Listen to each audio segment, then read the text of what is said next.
Imaginez de la poussière ancienne qui se dépose sur vos doigts. Lorsque vous touchez un tesson de poterie enfoui dans le sol depuis 4500 ans. Dans cette poussière, il y a la mémoire des gens qui, autrefois, marchaient dans les rues pavées, remplissaient les cruches d'eau et allumaient les lampes dans leurs maisons. Imaginez maintenant que cette poussière renferme un secret si incroyable que, même à notre époque, alors que nous avons divisé l'atome et voyagé sur la Lune, elle nous glace d'étonnement et nous pousse à nous demander « Et si tout n'était pas comme nous le pensions ?» Bonjour, chers auditeurs. Aujourd'hui, nous partons en voyage dans les ruines d'une ville mystérieuse où l'archéologie rencontre la légende, où la méthode scientifique rencontre les textes anciens et où les faits froids s'entremêlent avec des hypothèses si incroyables qu'elles semblent être le produit de l'imagination la plus audacieuse. Indiquez dans les commentaires la ville d'où vous venez et l'heure qu'il est. Je serais curieux de savoir où dans le monde vous écoutez cette histoire de mystère cachée dans le désert pakistanais. Mohenjo-Daro. Le nom même de ce lieu sonne comme une incantation, comme le murmure du vent qui passe entre les ruines anciennes. Le nom se traduit par « colline des morts » dans la langue sindhi. Quel nom sinistre et poignant pour une ville qui fut le joyau d'une civilisation qui s'épanouit sur les rives de l'Indus, à l'époque où les pyramides d'Égypte étaient encore en construction et où les premiers rois de Sumer régnaient sur la Mésopotamie. Imaginez un matin, 2600 ans avant notre ère. Le soleil se lève sur la vaste vallée de l'Indus. Ses rayons glissent le long des murs de briques soigneusement posés, se reflètent dans l'eau des canaux qui, tels des vaisseaux sanguins, imprègnent toute la ville.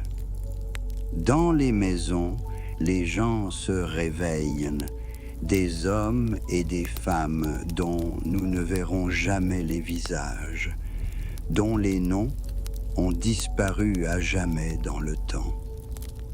Ils se lavaient à l'eau pure dans des récipients en argile, s'habillaient de tissus teints dans des couleurs dont les recettes ont été perdues et descendaient dans les rues d'une ville dont le plan était si parfait que même les urbanistes d'aujourd'hui l'envieraient.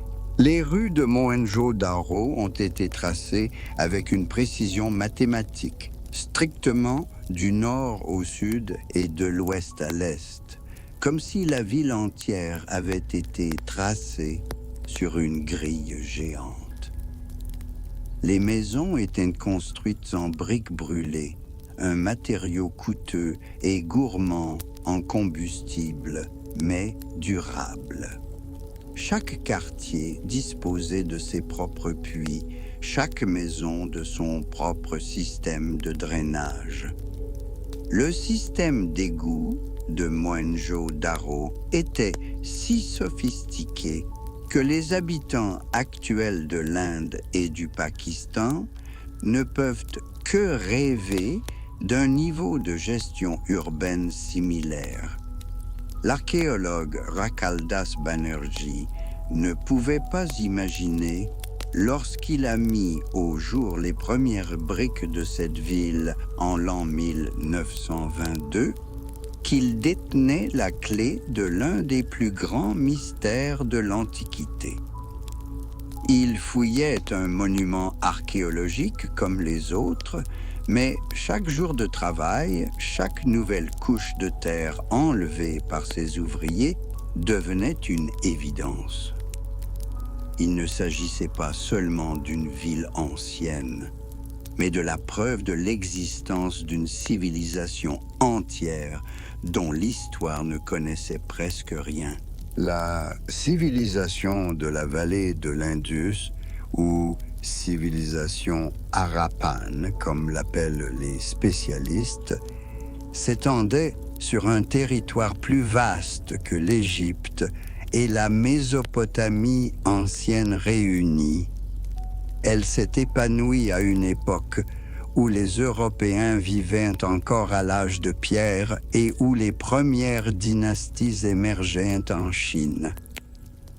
Et pourtant, il ne reste de cette grande civilisation aucun texte déchiffré, ni aucune trace écrite que nous puissions comprendre.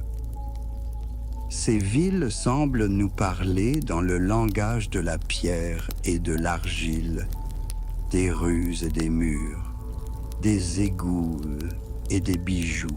Mais le silence des pierres est parfois plus éloquent que les chroniques les plus détaillées. Les archéologues qui ont travaillé à Mohenjo-Daro au cours des décennies qui ont suivi sa découverte ont progressivement dressé le portrait d'une société étonnante par sa sophistication et déroutante par ses mystères. On n'a pas trouvé ici de temples grandioses, de palais somptueux ou de riches tombes de souverains. Il semble que cette ville ait été dirigée non pas par une dynastie royale, mais par une autre forme d'autorité. Peut-être un conseil d'anciens, peut-être une oligarchie élue ou clanique. La taille égale des maisons, l'absence de signes évidents d'inégalité sociale, tout cela crée l'image d'une société organisée selon des principes qui semblent presque modernes. Et c'est là le premier mystère de Mohenjo-Daro. Comment une civilisation aussi avancée a-t-elle pu exister sans laisser de monuments écrits, d'art monumental ou de traces de culte religieux? Mais la question de savoir comment et pourquoi cette civilisation a disparu est encore plus mystérieuse. Imaginez que vous vous promeniez dans les rues de Mohenjo-Daro, non pas en tant que touriste du XXIe siècle, mais en tant qu'habitant de cette ville dans ses derniers jours. Peut-être était-ce au XVIIe siècle avant Jésus-Christ, ou peut-être même plus tôt. Nous ne connaissons pas la date exacte, car nous ne disposons pas d'annales Harappan, ni d'aucun document qui nous renseigne sur les derniers jours de la ville. Les témoignages muets laissés aux archéologues par les dernières générations d'habitants de Mohenjo-Daro ne permettent que des suppositions. Ces éléments suggèrent que la ville s'est éteinte lentement. Dans les couches ultérieures des fouilles, les archéologues trouvent des signes de décrépitude. Les bâtiments deviennent plus délabrés, de petites maisons privées apparaissent sur les ruines des bâtiments publics et la qualité de la poterie se détériore. L'impression qui se dégage est que la ville autrefois prospère s'est progressivement transformée en une colonie arriérée dont les habitants n'avaient plus les connaissances ni les ressources de leurs ancêtres. Mais d'autres découvertes faites à Mohenjo-Daro donnent une image très différente de sa disparition. Dans certains quartiers de la ville, les archéologues ont trouvé des squelettes humains, non pas enterrés selon la coutume, mais allongés dans les rues, dans des positions étranges et non naturelles, comme si la mort les avait frappés soudainement, ne leur laissant même pas le temps d'essayer de s'échapper. Certains de ces squelettes ont été trouvés en groupe, des familles qui étaient mortes ensemble avant de se disperser. Qu'est-ce qui a pu provoquer une mort aussi soudaine? Une épidémie? Mais alors pourquoi les corps n'ont-ils pas été enterrés? Une attaque ennemie? Mais pourquoi pas de traces de combat, pas d'armes éparpillées, pas de dommages aux eaux? Un tremblement de terre? Des inondations? Ces hypothèses n'expliquent pas non plus toutes les particularités des découvertes. Les archéologues ont ensuite remarqué une autre bizarrerie. Dans certains quartiers de la ville, des morceaux d'argile et de sable ont été fondus et transformés en une sorte de verre. La température nécessaire à cette fusion aurait dû atteindre 1,5 millier de degrés centigrades, ou dans la ville antique, des températures aussi infernales ont-elles pu se produire? On a d'abord pensé qu'il s'agissait d'un incendie. Mais un incendie ordinaire, même très puissant, ne peut pas créer une telle température à l'air libre. De plus, la répartition des zones fondues était étrange.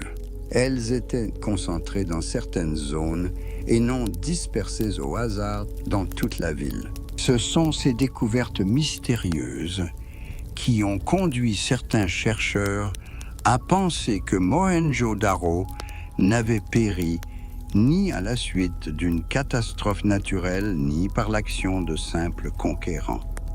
Dans les années 70 du XXe siècle, l'archéologue anglais David Davenport et le journaliste italien Ettore Vincenti ont émis une hypothèse qui paraissait si incroyable que nombre de leurs collègues ont d'abord refusé de la discuter. Selon eux, Mohenjo-Daro a été détruit par une explosion nucléaire. Explosion nucléaire à une époque où les hommes ne connaissaient pas encore la métallurgie du fer, où la roue venait à peine d'apparaître dans certaines parties du monde, où l'écriture était le privilège d'un cercle étroit de prêtres et de scribes dans les temples de Mésopotamie et d'Égypte. Explosion nucléaire. 4000 ans avant qu'Enrico Fermi ne mette en marche le premier réacteur nucléaire au monde dans le sous-sol de l'Université de Chicago. Cela ressemble à de la science-fiction, n'est-ce pas? Mais Davenport et Vincenti ont affirmé avoir des preuves. Ils ont mis en avant les zones fondues, l'étrange disposition des restes humains, le fait que la destruction de la ville avait un épicentre clair, une zone d'environ 50 mètres de diamètre, où les bâtiments ont été balayés comme par une onde de choc, et où les briques ont fondu d'un côté, indiquant la direction de l'explosion.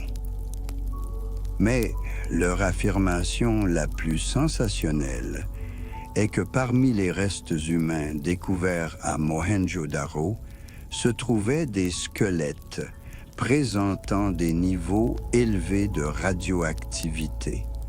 à peu près les mêmes que ceux trouvés chez les victimes des bombardements atomiques d'Hiroshima et de Nagasaki. Si c'est le cas, l'histoire de l'humanité doit être radicalement revue. Si, il y a 4500 ans, quelqu'un possédait déjà des armes nucléaires, qui était-ce? D'où venait la technologie? Et surtout, où ont-elles disparu? Les partisans de l'hypothèse d'une guerre nucléaire dans l'Antiquité ne se sont pas limités aux données archéologiques. Ils se sont également tournés vers les textes anciens et y ont trouvé des descriptions qui, si on le souhaite, peuvent être interprétées comme des preuves de l'utilisation d'armes d'une puissance destructrice sans précédent. Des fragments de la grande épopée indienne, le Mahabharata, ont été particulièrement cités.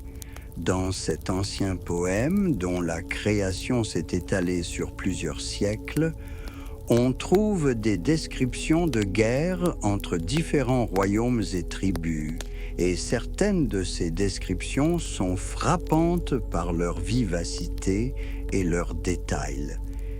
Il y est question de la foudre de fer, d'un gigantesque messager de la mort qui a réduit en cendres une race entière, d'une colonne de fumée et de feu aussi brillante que 10 000 soleils. Les effets de ces armes sont également décrits.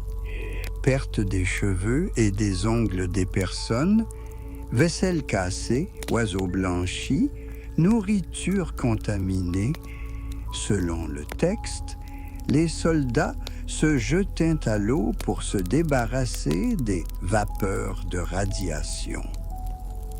Les auteurs du Mahabharata auraient-ils pu connaître la maladie des rayons il y a 4000 ans?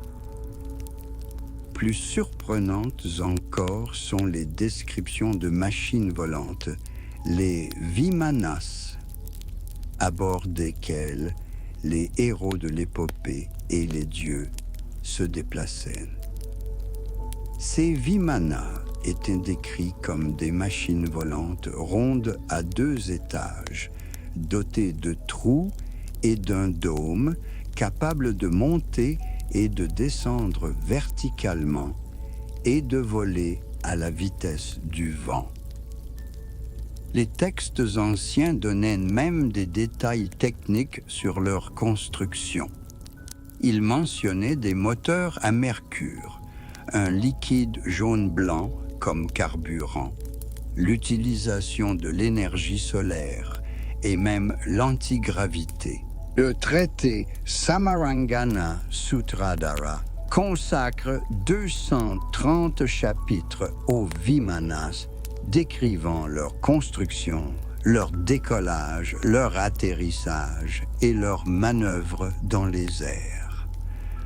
Le Vaimanika Shastra, datant du 5e siècle avant JC, décrit 31 pièces majeures de la machine volante, 16 matériaux capables d'absorber la lumière et la chaleur, ainsi qu'un manuel d'instruction détaillé. Mais c'est ici, chers auditeurs, que notre histoire prend une tournure inattendue, car les légendes les plus fascinantes s'effondrent parfois lorsqu'on s'intéresse de près à leurs fondements. Et l'histoire de l'explosion nucléaire dans l'ancien Mohenjo-Daro s'est avérée être une légende de ce type, belle, fascinante, mais construite sur des fondations de sable. Imaginez un détective qui élucide un crime complexe, étape par étape, chaque nouvelle preuve l'amenant à revoir ses conclusions initiales. C'est exactement ce qu'ont fait les scientifiques lorsqu'ils ont commencé à examiner minutieusement toutes les affirmations des partisans de l'hypothèse d'une guerre nucléaire ancienne.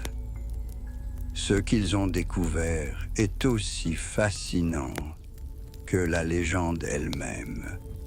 C'est l'histoire de la naissance des mythes à notre époque. Comment une inexactitude en engendre une autre et comment le désir de sensationnalisme peut nous éloigner de la vérité. Commençons par la preuve la plus importante. Ces mystérieux squelettes radioactifs qui auraient été trouvés dans les rues de Mohenjo-Daro. Cette histoire s'est révélée être comme un jeu de téléphone gâché, chaque narrateur successif ajoutant quelque chose de son cru, jusqu'à ce que le message d'origine se transforme en quelque chose de complètement différent. Tout a commencé en 1962 ans, lorsque des biophysiciens soviétiques ont publié un article mentionnant le squelette d'un Égyptien ayant vécu il y a 4000 ans.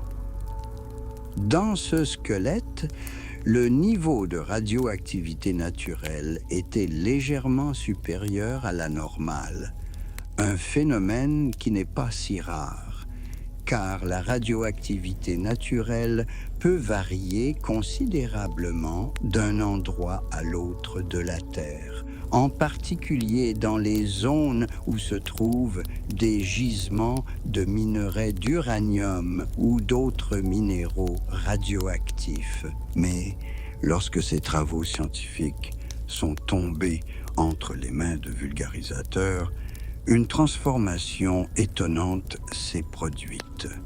Un squelette égyptien présentant un niveau élevé de radiation naturelle s'est d'abord transformé en squelette radioactif, puis en squelette de Mohenjo-Daro, et enfin en centaines de restes radioactifs de victimes d'explosions nucléaires. Lorsque l'histoire est parvenue au grand public, elle avait atteint un niveau de détail que l'on ne retrouve dans aucune source scientifique. En 2013, le chercheur italien Enrico Baccarini a effectué des mesures directes du rayonnement de fond à Mohenjo-Daro à l'aide d'instruments modernes. Le résultat était prévisible. Aucun dépassement des niveaux normaux de rayonnement n'a été détecté. De plus, même s'il y avait eu une explosion nucléaire dans l'Antiquité, ces traces radioactives auraient presque complètement disparu après 4500 ans. En effet, les principaux isotopes radioactifs produits lors d'une explosion nucléaire, le césium-137 et le strontium-90, ont une demi-vie d'environ 30 ans. Cela signifie qu'après 30 ans, leur nombre est divisé par 2. Après 60 ans, il est quadruplé, et ainsi de suite. Dans 4000 ans, il n'en resterait plus aucune trace. Il pourrait cependant subsister des éléments transuraniens à longue durée de vie, comme le plutonium ou l'américium, mais ceux-ci n'ont pas encore été trouvés dans les échantillons du Mohenjo-Daro. Et que dire de ces mystérieuses zones fondues qui auraient témoigné de l'épicentre de l'explosion nucléaire? Les archéologues ont trouvé une explication beaucoup plus prosaïque. Ce que Davenport pensait être l'épicentre de l'explosion étaient en fait les vestiges d'une grande fosse de cuisson en argile. Imaginez un maître céramiste de l'Antiquité au travail. Pour fabriquer la poterie de qualité et les briques cuites avec lesquelles tout le Mohenjo-Daro a été construit, il fallait des températures allant jusqu'à 1500 degrés centigrades, la température exacte à laquelle l'argile et le sable fondaient. Les millions de briques à partir desquelles la ville a été construite, les millions de récipients en argile, les tuiles et les tuyaux d'égout ont tous nécessité une quantité incroyable de combustible. Les archéologues estiment que des millions de tonnes de bois ont été nécessaires pour la seule construction de Mohenjo-Daro. Imaginez les collines autrefois verdoyantes autour de la ville, couvertes de forêts, qui ont été abattues année après année, décennie après décennie, pour répondre aux besoins de la ville grandissante. La fumée des innombrables fours s'élevait vers le ciel, emportant avec elle non seulement les cendres, mais aussi l'avenir de la ville elle-même, car la déforestation de la vallée de l'Indus a eu des conséquences désastreuses. En l'absence de forêt, le climat de la région a changé. Les précipitations ont diminué et les sécheresses sont devenues plus fréquentes. Le sol, dépouillé des racines des arbres qui le retenaient au flanc des collines, a commencé à s'écouler dans le fleuve. Peu à peu, l'Indus est devenu peu profond, s'est ensablé et a provoqué des inondations plus dévastatrices. Voilà la véritable tragédie de Mohenjo-Daro. Non pas une catastrophe instantanée provoquée par une arme inconnue, mais la lente agonie d'une civilisation qui a créé les conditions de sa propre disparition. C'est une histoire qui semble terriblement moderne, n'est-ce pas? Une histoire qui montre comment une société prospère peut détruire les fondements de sa propre existence à la recherche de gains à court terme. Les couches archéologiques nous racontent cette histoire avec la précision impitoyable d'un chroniqueur. Dans les premières couches de Mohenjo-Daro, nous voyons les signes d'une civilisation florissante, des rues bien tracées, des poteries élaborées, des bijoux finement ouvragés. Dans les couches ultérieures, le tableau change. Les bâtiments deviennent plus simples, les céramiques plus grossières, et de petites maisons privées apparaissent sur les ruines des bâtiments publics. C'est l'histoire d'une décadence qui s'étend sur plusieurs siècles. Les scientifiques pensent aujourd'hui que la civilisation de la vallée de l'Indus n'a pas péri à la suite d'une catastrophe unique, mais en raison d'un ensemble de causes interdépendantes, la sécheresse causée par la déforestation et le changement climatique, les inondations rendues plus dévastatrices par l'envasement du fleuve, peut-être aussi des tremblements de terre. La région est toujours active sur le plan sismique. Les routes commerciales reliant la vallée de l'Indus à la Mésopotamie et à d'autres centres de la civilisation antique se sont progressivement déplacées. La population de Mohenjo-Daro ne s'est pas éteinte du jour au lendemain. Les gens ont simplement quitté progressivement la ville pour des lieux plus favorables. Mais qu'en est-il de ces textes mystérieux de l'Antiquité qui décrirait des armes nucléaires et des machines volantes. C'est une nouvelle déception qui nous attend.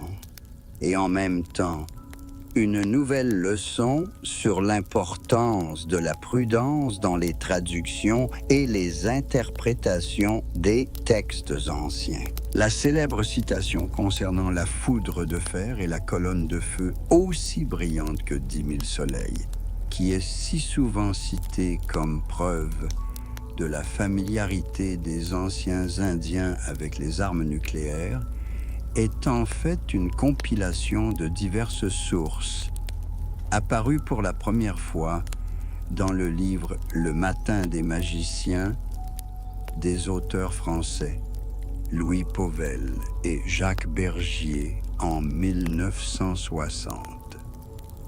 Si nous nous tournons vers le texte original du Mahabharata, nous constatons qu'à l'endroit correspondant de l'épopée, dans le Mosala Parva, l'histoire est tout à fait différente.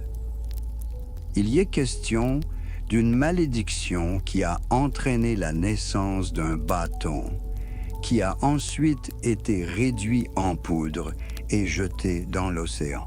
Il n'y a pas de description d'explosion nucléaire. Et la fameuse phrase « plus brillant que 1000 soleils », elle apparaît effectivement dans d'anciens textes indiens, mais il s'agit d'une formule poétique stable utilisée pour décrire des phénomènes divins.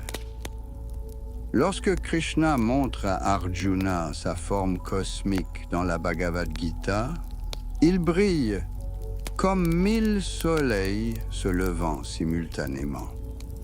Il ne s'agit pas de la description d'une arme, mais d'une manière de transmettre l'ineffabilité et la grandeur de la révélation divine. Imaginez un poète de l'Antiquité essayant de trouver des mots pour décrire quelque chose qui transcende toutes les normes terrestres. Comment décrire l'éclat d'un dieu? Comment exprimer la majesté des forces cosmiques? Le poète se tourne vers le phénomène le plus brillant qu'il connaisse, le soleil, et dit « Imaginez non pas un soleil, mais 1000 soleils. » Il s'agit d'un procédé poétique, d'une métaphore, et non d'une description technique d'une réaction thermonucléaire. Il en va de même pour les Vimana, ces mystérieuses machines volantes mentionnées dans d'anciens textes indiens. Oui, de telles descriptions existent, et certaines d'entre elles sont étonnantes dans leurs détails. Mais n'oublions pas que la littérature sanskrite regorge de descriptions fantastiques. Ces mêmes textes parlent de guerriers de plusieurs kilomètres de haut, de flèches qui se transforment en serpents, de montagnes qui traversent le ciel. Les auteurs anciens ne faisaient pas une distinction aussi stricte que nous entre la réalité et l'imaginaire. Pour eux, le monde était peuplé de dieux et de démons, de créatures magiques et d'objets magiques. Dans ce contexte, les Vimana ne sont pas nécessairement des machines volantes réelles, mais des éléments d'une image mythologique du monde dans laquelle les dieux et les héros possèdent naturellement des pouvoirs surnaturels. En outre, bon nombre des descriptions les plus détaillées des Vimana se trouvent dans des textes d'origine assez tardive. Le Vaimanika Shastra, si souvent cité comme un ancien manuel d'aéronautique, n'a en fait été rédigé qu'au XXe siècle par un certain Pandit Subharaja Shastri, qui prétendait avoir obtenu ses connaissances dans un état de transe méditative. Les sanskritologues modernes considèrent ce texte comme un faux. Mais même si nous laissons de côté les falsifications ultérieures et que nous nous concentrons uniquement sur les textes vraiment anciens, nous devons nous rappeler à quel point il peut être difficile de traduire et d'interpréter avec précision les textes anciens.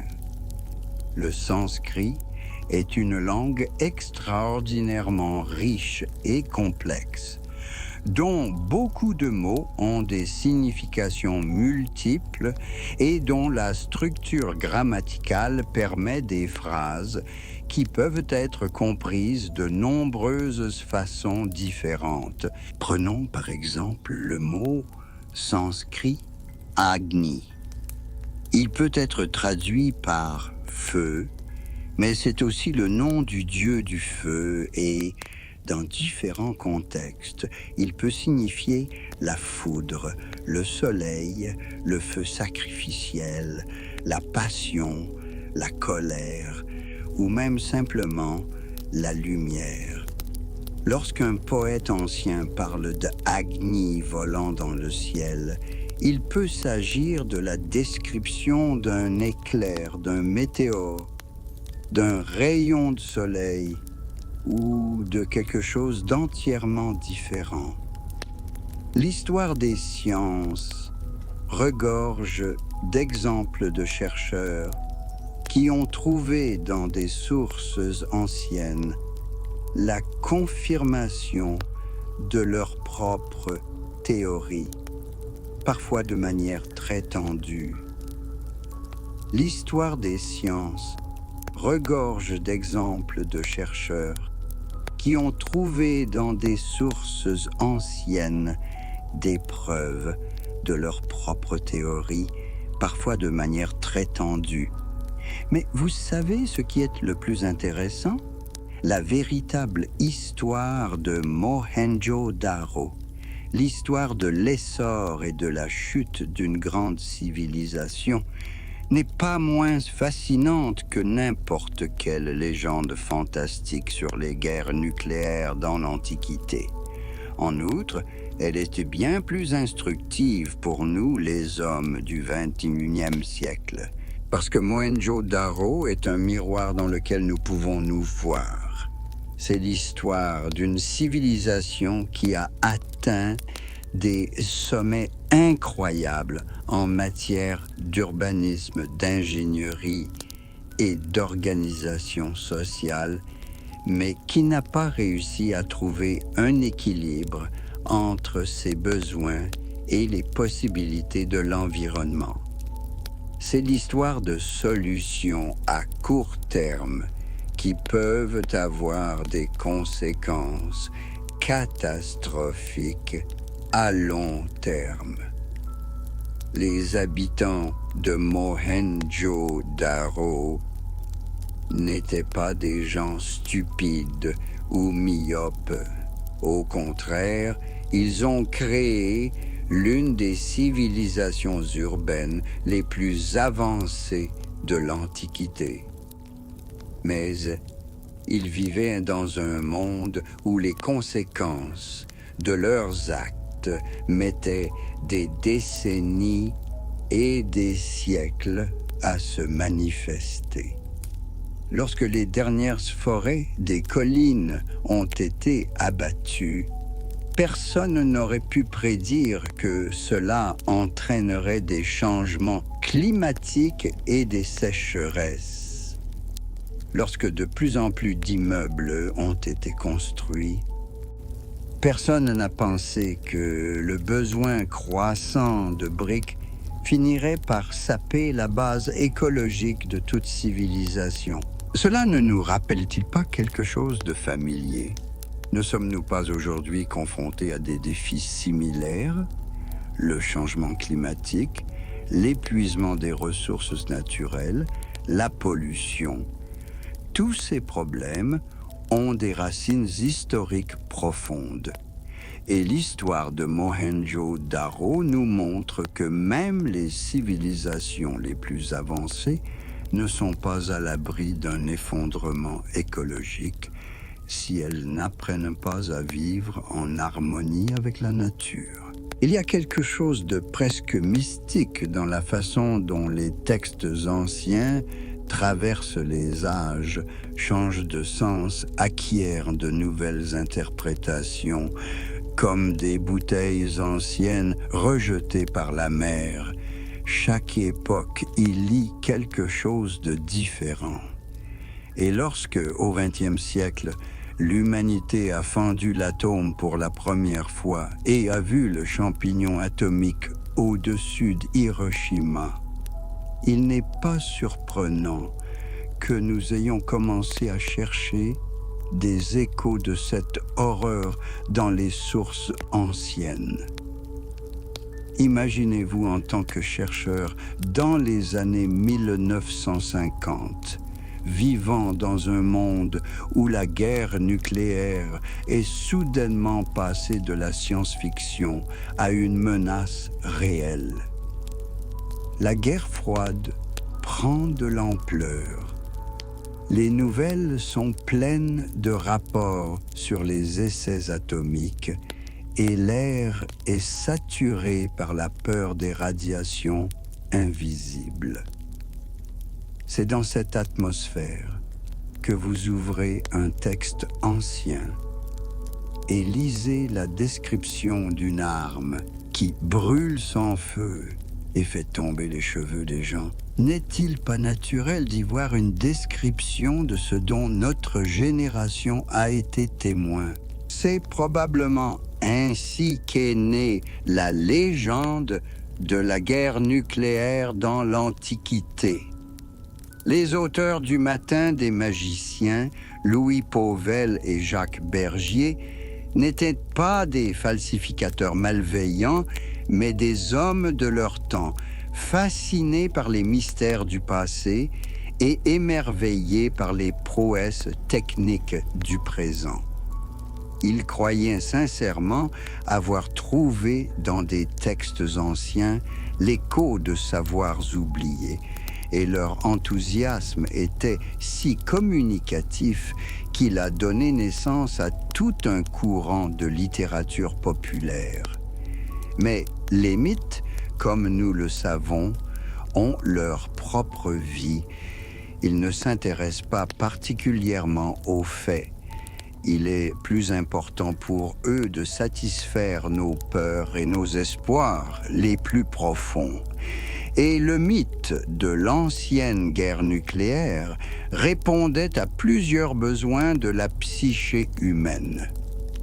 Il fournissait une explication simple aux mystérieuses découvertes archéologiques, confirmait notre croyance en la nature cyclique de l'histoire et, en même temps, flattait notre conception de la technologie. Après tout, pensez-y, si les anciens savaient déjà comment diviser l'atome, il s'avère que nous ne sommes pas des pionniers dans ce domaine, mais que nous ne faisons que redécouvrir des vérités oubliées. Cela humilie notre orgueil et nous élève à la fois. Nous devenons les héritiers de grands ancêtres qui restaurent la sagesse perdue. Les légendes des Vimana, anciennes machines volantes, se nourrissent de la même source. À une époque où l'homme rêvait de conquérir le ciel, puis l'espace, quelle joie de découvrir que nos ancêtres volaient déjà entre les étoiles. Les textes sanscrits mentionnent en effet les chars des dieux, et certaines de ces descriptions sont étonnantes de détails. Mais nous sommes confrontés au même problème qu'avec les armes nucléaires dans le Mahabharata. Lorsqu'un auteur ancien décrit un Vimana comme une machine volante ronde à 2 étages avec des trous et un dôme, nous devons nous rappeler qu'il écrit une œuvre poétique et non un manuel technique. Sa tâche n'est pas de transmettre des détails de construction précis, mais de créer une image qui frappera l'imagination de ses auditeurs. En outre, la plupart des descriptions les plus détaillées des Vimana se trouvent dans des textes qui ont été rédigés ou considérablement révisés bien avant l'époque moderne, lorsque la culture indienne était influencée par les traditions grecques, persanes et, plus tard, islamiques. Certains détails techniques ont pu apparaître grâce à la connaissance des réalisations d'autres civilisations, comme les appareils mécaniques grecs ou les traités alchimiques arabes. Prenons par exemple les références au moteur à mercure Vimana. Le mercure jouait un rôle important dans l'alchimie ancienne. Ce métal mystérieux, qui reste liquide à température ambiante, était censé avoir des propriétés particulières. Les alchimistes de toutes les cultures ont expérimenté le mercure, essayant de l'utiliser pour obtenir de l'or ou l'élixir d'immortalité. Il n'est donc pas surprenant que le mercure ait également occupé une place de choix en tant que moteur miracle dans les descriptions de machines fantastiques. Quant au liquide jaune-blanc qui aurait servi de carburant au Vimana et que certains amateurs comparent à de l'essence, il s'agit vraisemblablement d'un liquide rituel, peut-être de l'huile de ghee utilisée dans les feux sacrés ou du soma, une mystérieuse boisson des dieux dont la recette s'est perdue dans l'Antiquité. Mais le plus intéressant dans ces descriptions anciennes n'est pas leur éventuelle précision technique, mais ce qu'elles nous apprennent sur les rêves et les aspirations des peuples d'un lointain passé. Les anciens Indiens rêvaient de vol, tout comme les Grecs rêvaient de vol lorsqu'ils racontaient l'histoire d'Icare, ou les Chinois lorsqu'ils créaient les légendes de Chang'e qui s'envolaient vers la Lune. Le désir d'aller vers le ciel, de vaincre la gravité terrestre, est l'un des rêves humains les plus universels. En ce sens, les Vimana ne sont pas une réalisation technique de l'Antiquité, mais un symbole de l'invincible aspiration humaine à la liberté, au dépassement des limites. Lorsque le poète antique décrivait les dieux traversant le ciel sur leurs chars, il exprimait le même rêve qui, des millénaires plus tard, a conduit les frères Wright vers les dunes de sable de Kitty Hawk et a inspiré Gagarine à voler dans l'espace. Bon, il y a un autre aspect de cette histoire qu'il est important de rappeler. Lorsque nous parlons des civilisations anciennes, nous oublions parfois que les peuples du passé n'étaient pas moins intelligents et inventifs que nous. Ils vivaient simplement dans des conditions différentes et résolvaient des problèmes différents. Les habitants de Mohenjo-Daro, par exemple, ont créé un système d'urbanisme qui, à bien des égards, dépasse ce que l'on trouve dans les villes modernes des pays en développement.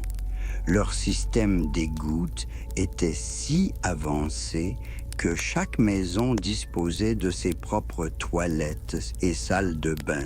Un luxe que même les capitales européennes du XVIIIe siècle ne connaissaient pas.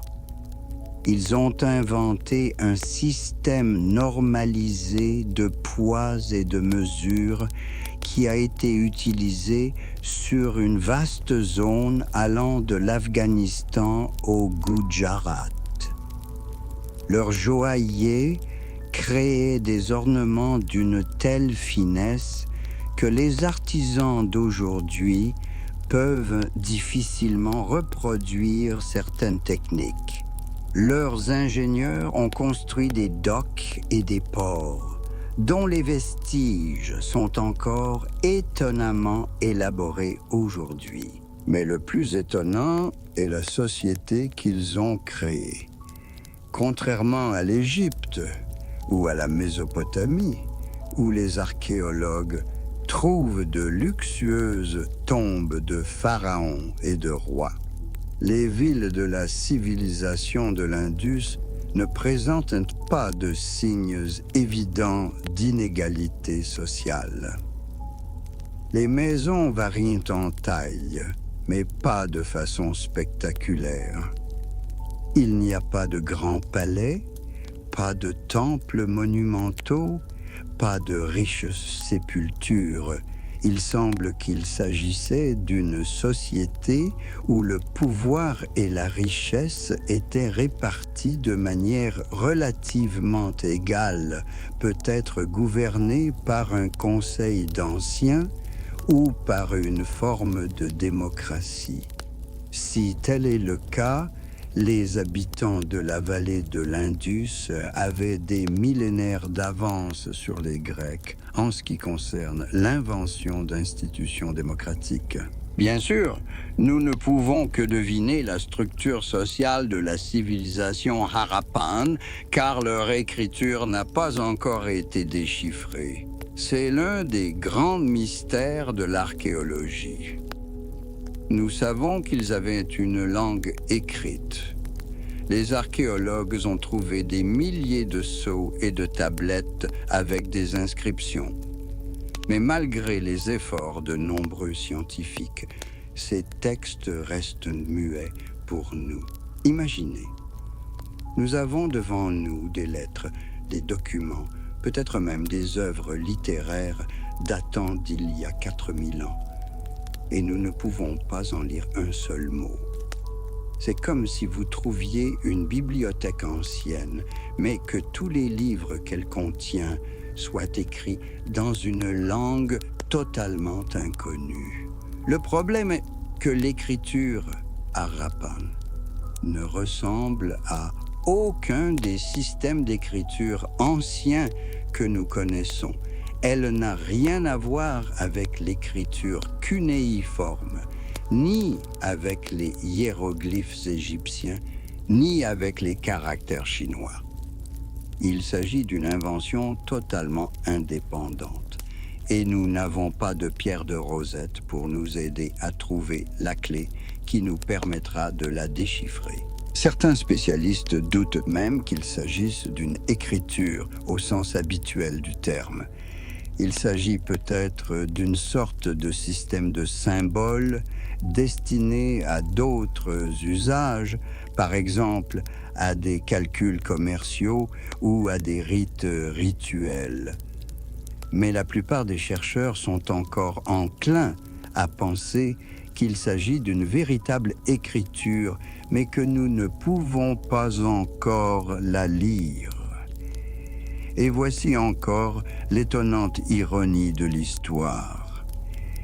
Nous vivons à une époque où nous pouvons décoder le génome humain, lancer une sonde vers Pluton et créer une intelligence artificielle. Mais où nous ne pouvons pas lire les lettres écrites par nos ancêtres il y a 4000 ans. Le progrès technologique n'est pas toujours synonyme de progrès dans la compréhension du passé. Par ailleurs, plus nous en apprenons sur les civilisations anciennes, plus des mystères se dressent devant nous. Chaque nouvelle découverte des archéologues nous oblige à reconsidérer le développement de l'humanité.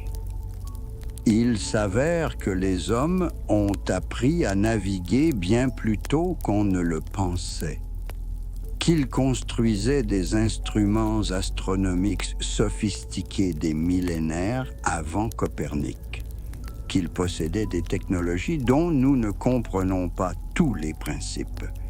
Mais reconnaître ces faits ne signifie pas que nous devions chercher des réacteurs nucléaires ou des vaisseaux spatiaux dans le passé.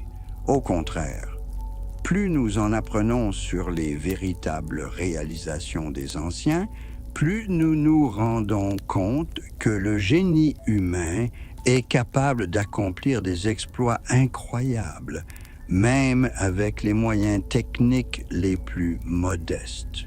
Les bâtisseurs de Mohenjo-Daro n'ont pas eu besoin d'énergie atomique pour créer l'une des plus grandes villes de l'Antiquité. Ils avaient suffisamment d'argile, de bois, de cuivre et surtout d'intelligence humaine et de travail acharné. Leurs ingénieurs ne connaissaient pas l'électricité, mais ils ont créé un système d'adduction d'eau qui fonctionnait parfaitement. Leurs architectes n'utilisaient pas de programme informatique, mais ils ont planifié la ville avec une telle précision que ces rues servent encore de modèle d'urbanisme. Et c'est peut-être là que réside la principale leçon de l'histoire de Mohenjo-Daro. Ce n'est pas que les anciens possédaient une super technologie, mais que le génie humain ne dépend pas du niveau de développement technique. À toute époque, il y a des gens qui peuvent s'élever au-dessus du quotidien et créer quelque chose de grand. Mais il y a une autre leçon, celle de la fragilité de la civilisation. Mohenjo-Daro a prospéré pendant près de 1000 ans avant de disparaître. Ses habitants n'étaient pas plus bêtes que nous, leur société n'était pas moins avancée. Mais ils n'ont pas pu résoudre les problèmes environnementaux qu'ils ont créés. Ils n'ont pas réussi à trouver un équilibre entre les besoins d'une ville en expansion et les ressources limitées de l'environnement. Alors que nous sommes aujourd'hui confrontés à des défis similaires, changement climatique, diminution des ressources naturelles, pollution, l'histoire de Mohenjo-Daro nous rappelle que même les civilisations les plus avancées ne sont pas à l'abri d'un effondrement si elles n'apprennent pas à vivre en harmonie avec la nature. Vous savez, il y a une magie particulière dans les ruines des villes anciennes. Lorsque vous marchez dans les rues où les gens marchaient il y a 4000 ans, lorsque vous touchez les murs qui rappellent les voix et les rires des générations passées, le temps semble s'enrouler dans un tube et le passé devient tangible. C'est à ce moment-là que l'on se rend compte que l'histoire n'est pas un ensemble de faits dans un manuel, mais un fleuve vivant qui coule à travers les siècles, nous reliant à ceux qui ont vécu avant nous et à ceux qui vivront après nous. Mohenjo-Daro est aujourd'hui un musée en plein air situé dans la province pakistanaise du Sindh. Les touristes viennent ici pour admirer les ruines antiques, se faire photographier sur fond de murs de briques et écouter les récits des guides sur cette mystérieuse civilisation.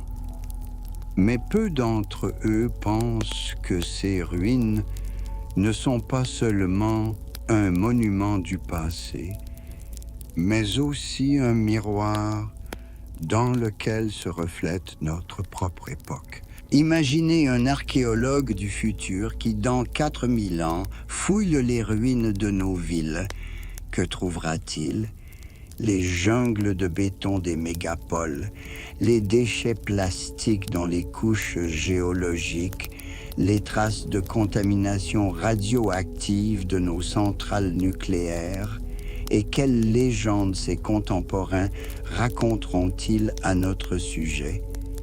Peut-être se disputeront-ils aussi pour savoir si nous possédions des super technologies ou, au contraire, s'étonneront-ils que nous ayons pu polluer à ce point la planète avec un tel niveau de connaissances scientifiques?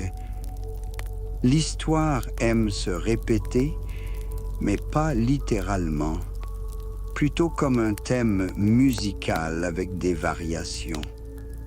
Les motifs de base restent les mêmes. Le désir de prospérité, la lutte pour les ressources, les tentatives de trouver un équilibre entre les besoins humains et les possibilités de la nature. Mais chaque époque joue ce thème dans sa propre tonalité, avec ses propres instruments, à son propre rythme. Les habitants de Mohenjo-Daro pensaient que leur ville serait éternelle. Ils ont investi d'énormes efforts dans sa construction, planifié son développement pour les décennies à venir et construit une infrastructure qui durerait des siècles. Ils ne pouvaient pas imaginer que leur belle cité deviendrait un jour un tas de ruines et que leur civilisation ne serait plus qu'un sujet d'argumentation pour les archéologues. C'est exactement ce que nous pensons. Nos villes semblent éternelles, notre civilisation immuable, notre technologie omnipotente. Nous construisons des gratte-ciels qui devraient résister à des siècles. Nous créons des œuvres d'art pour les générations futures. Nous aménageons des parcs et des jardins qui plairont à nos descendants. Et c'est bien ainsi. Un homme doit construire pour des siècles, penser en termes d'éternité. Mais l'histoire de Mohenjo-Daro nous rappelle que l'éternité est un concept relatif et que chaque génération doit reconquérir le droit à l'avenir. Qu'est-ce qui a détruit la grande civilisation de la vallée de l'Indus? Nous avons parlé de causes environnementales, déforestation, changement climatique, sécheresse et inondations. Mais il y a peut-être eu d'autres facteurs. Peut-être la société a-t-elle progressivement perdu les qualités qui faisaient sa grandeur, la capacité d'innover, la capacité de résoudre des problèmes complexes, la volonté de faire des sacrifices pour le bien commun. Les archéologues notent qu'au cours des dernières périodes de l'existence de Mohenjo-Daro, la qualité de vie dans la ville s'est progressivement détériorée. Les maisons étaient construites avec moins de soin. Le système d'égout fonctionnait moins bien et la qualité de l'artisanat diminuait. Il semble que la société ait perdu les compétences et les connaissances accumulées au fil des siècles. Pourquoi cela se produit-il? Pourquoi les civilisations semblent-elles parfois oublier ce qu'elles savaient autrefois? Peut-être parce que les connaissances et les compétences sont transmises non seulement par des livres et des instructions, mais aussi par une tradition vivante, par une chaîne ininterrompue de maîtres et d'élèves. Lorsque cette chaîne est rompue, en raison de guerres, d'épidémies, de bouleversements sociaux, ou simplement parce que la jeune génération se désintéresse de l'expérience de ses ancêtres, le savoir commence à disparaître. À notre époque, nous ressentons ce problème de manière particulièrement aiguë. D'une part, nous avons créé des systèmes de stockage et de transmission de l'information sans précédent dans l'histoire. Tout le savoir humain peut être stocké sur le disque dur d'un ordinateur. N'importe quel livre peut être téléchargé sur Internet. N'importe quel fait peut être trouvé sur un moteur de recherche. Mais d'autre part, nous sommes de plus en plus dépendants de technologies qui ne sont comprises que par un cercle étroit de spécialistes. Si l'électricité disparaissait demain, combien d'entre nous seraient en mesure de construire une maison, de cultiver un champ, de soigner une maladie? Nous stockons nos connaissances sous forme numérique, mais les supports numériques sont fragiles et éphémères. Dans 100 ans, nos DVD et nos clés USB seront réduits en poussière et les serveurs en nuages rouilleront. Que restera-t-il de notre civilisation s'il n'y a plus d'électricité pour alimenter les ordinateurs? Les habitants de Mohenjo-Daro ont écrit sur des tablettes d'argile qui ont été enfouies dans le sol pendant 4 millénaires et qui sont restées presque intactes. Bien sûr, nous ne pouvons pas les lire, mais le matériau lui-même est parfaitement préservé. Mais essayez de lire une disquette vieille de 20 ans ou un fichier écrit dans un format oublié, c'est souvent plus difficile que de déchiffrer d'anciens hiéroglyphes. Mais ne tombons pas dans le pessimisme technologique. Notre civilisation a un énorme avantage sur toutes les civilisations précédentes. Nous connaissons leur existence, nous étudions leurs réalisations et leurs erreurs. Nous pouvons apprendre de leur expérience. Les habitants de Mohenjo-Daro ignoraient le sort de l'Atlantide, si tant est qu'elle ait existé. Les Égyptiens, à l'époque de la construction des pyramides, ne soupçonnaient pas l'existence de Sumer, et les Grecs de l'époque classique ne savaient presque rien de la civilisation mycénienne. Nous vivons une époque unique. Pour la première fois dans l'histoire de l'humanité, nous pouvons avoir une vue d'ensemble depuis les premières peintures rupestres jusqu'aux vols spatiaux. Nous pouvons comparer différentes civilisations, étudier les schémas de leur développement, rechercher les causes communes de la prospérité et du déclin. Cela nous donne une chance, peut-être la seule dans l'histoire, de choisir consciemment notre propre voie de développement en tenant compte de l'expérience du passé. Que pouvons-nous donc apprendre de l'histoire de Mohenjo-Daro? La première leçon est l'importance de la pensée écologique. La civilisation de la vallée de l'Indus n'a pas péri à cause d'ennemis extérieurs ou de catastrophes naturelles, mais parce qu'elle a épuisé les ressources de sa niche écologique. Ils ont abattu les forêts, épuisé les sols, perturbé l'équilibre hydrique de la région. Et, par conséquent, leurs villes prospères sont devenues un désert. Aujourd'hui, nous sommes confrontés à des défis similaires, mais à l'échelle mondiale. Le changement climatique, l'épuisement des ressources naturelles, la pollution sont autant de conséquences directes de notre impact sur la planète. Et la leçon de Mohenjo-Daro est qu'aucun progrès technologique ne sauvera la civilisation si elle n'apprend pas à vivre en harmonie avec la nature. La deuxième leçon est l'importance de la cohésion sociale. Les preuves archéologiques suggèrent que la société de Mohenjo-Daro était caractérisée par une relative égalité et l'absence de conflits sociaux aigus.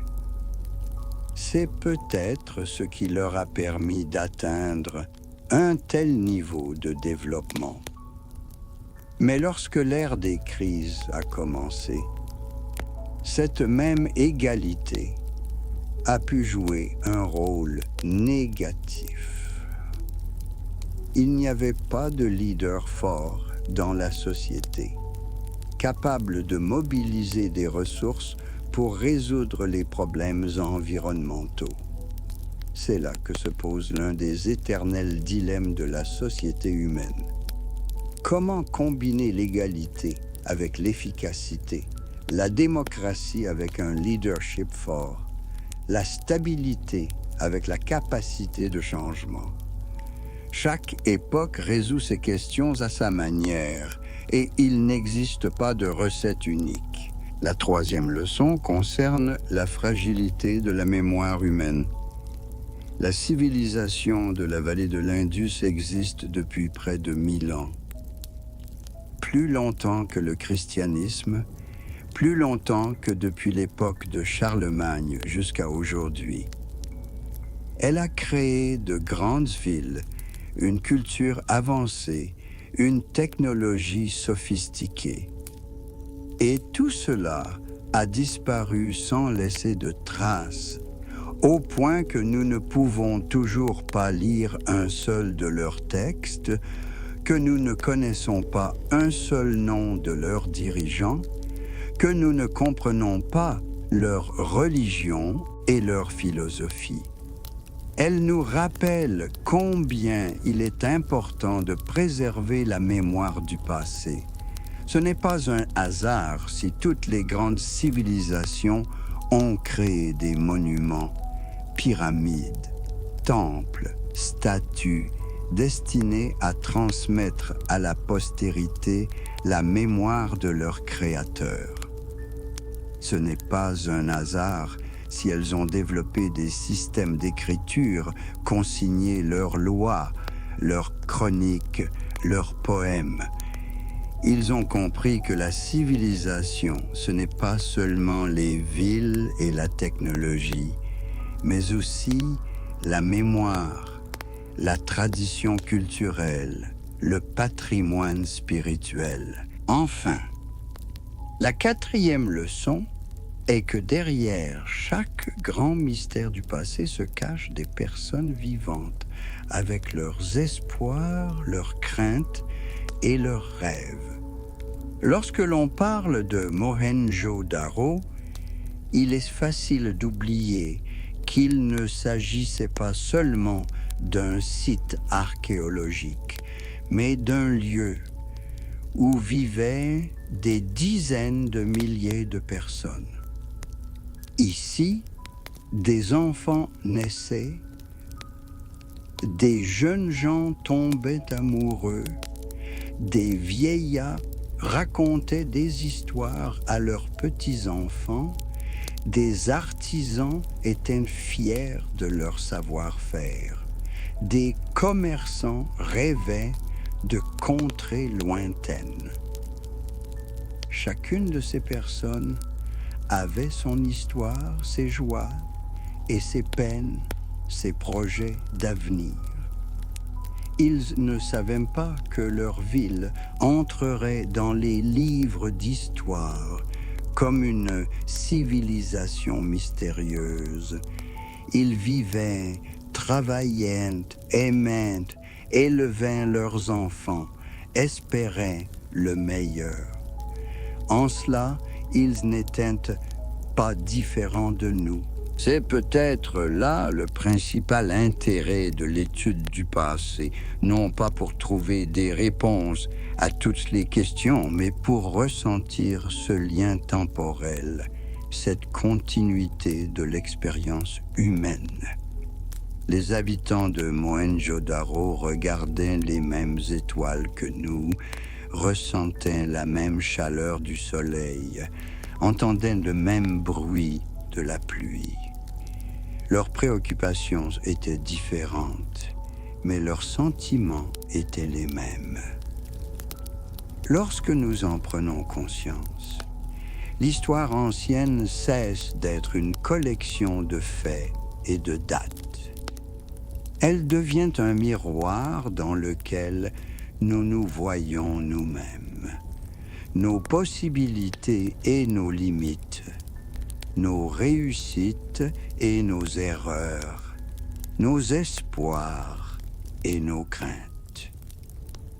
Mohenjo-Daro ne nous apprend pas que les anciens possédaient des armes nucléaires ou des machines volantes, mais que l'esprit humain, à chaque époque, aspire à la beauté, à la perfection, à l'harmonie. Ces personnes ont créé une ville qui nous étonne encore par sa beauté et sa prévenance. Ils ont inventé des technologies qui leur ont été utiles. Ils ont construit une société où chacun avait accès à l'eau potable et à l'assainissement, un privilège encore refusé à des milliards de personnes sur notre planète. Et si leur civilisation a fini par périr, ce n'est pas parce qu'ils étaient pires ou plus stupides que nous. C'est simplement qu'ils étaient, comme nous, des êtres humains, avec toutes les faiblesses et les limites humaines. Ils ne pouvaient pas résoudre les problèmes qu'ils avaient eux-mêmes créés. Mais ils ont essayé, et cette tentative avait quelque chose de beau et d'héroïque. Aujourd'hui, alors que nous sommes confrontés à des défis mondiaux, changement climatique, épuisement des ressources, inégalité sociale, l'expérience de Mohenjo-Daro nous rappelle que nous avons le choix. Nous pouvons répéter leurs erreurs, et alors nos villes deviendront-elles aussi des ruines qui seront étudiées par les archéologues du futur. Ou bien nous pouvons tirer les leçons de leur expérience et trouver une nouvelle voie, celle d'une civilisation capable d'exister en harmonie avec la nature et avec elle-même. Et vous savez quoi? Je crois que nous choisirons la deuxième voie, parce que nous sommes les héritiers non seulement des erreurs du passé, mais aussi de sa sagesse. Nous sommes les descendants de ceux qui ont construit Mohenjo-Daro et les pyramides, qui ont créé de grandes épopées et des systèmes philosophiques qui ont atteint l'Amérique sur de petits bateaux et voyagé vers les étoiles sur des fusées. Nous avons le sang des explorateurs et des bâtisseurs, des rêveurs et des inventeurs. Et cette ancienne cité du désert pakistanais nous rappelle ce dont le génie humain est capable lorsqu'il est orienté vers la création plutôt que vers la destruction. Le temps s'écoule et déjà la fin de la soirée s'approche des fenêtres. Le vent souffle par la fenêtre. Les lumières de la ville nocturne clignotent quelque part au loin. Et dans ce silence, dans cette paix, vous et moi avons fait un merveilleux voyage. Nous sommes revenus 4500 ans en arrière. Nous avons marché dans les rues d'une ville ancienne. Nous avons entendu les voix de personnes qui ont disparu depuis longtemps. Et maintenant, alors que notre histoire touche à sa fin, je voudrais vous souhaiter une bonne nuit, chers auditeurs. Puissiez-vous rêver, non pas de cauchemars de guerre nucléaire, mais de rêves paisibles de villes du futur, où les gens vivent en harmonie les uns avec les autres et avec la nature, où les rivières coulent propres et où le ciel reste bleu, où les enfants jouent dans les rues sans craindre la guerre ou les catastrophes. Bonne nuit. À la prochaine fois, nous repartirons pour un voyage dans les labyrinthes de l'histoire où chaque chemin mène à de nouvelles découvertes et où chaque trouvaille nous apprend quelque chose d'important sur nous-mêmes. Faites de beaux rêves et que les étoiles qui ont brillé pour les habitants de Mohenjo-Daro vous apportent également sagesse et paix.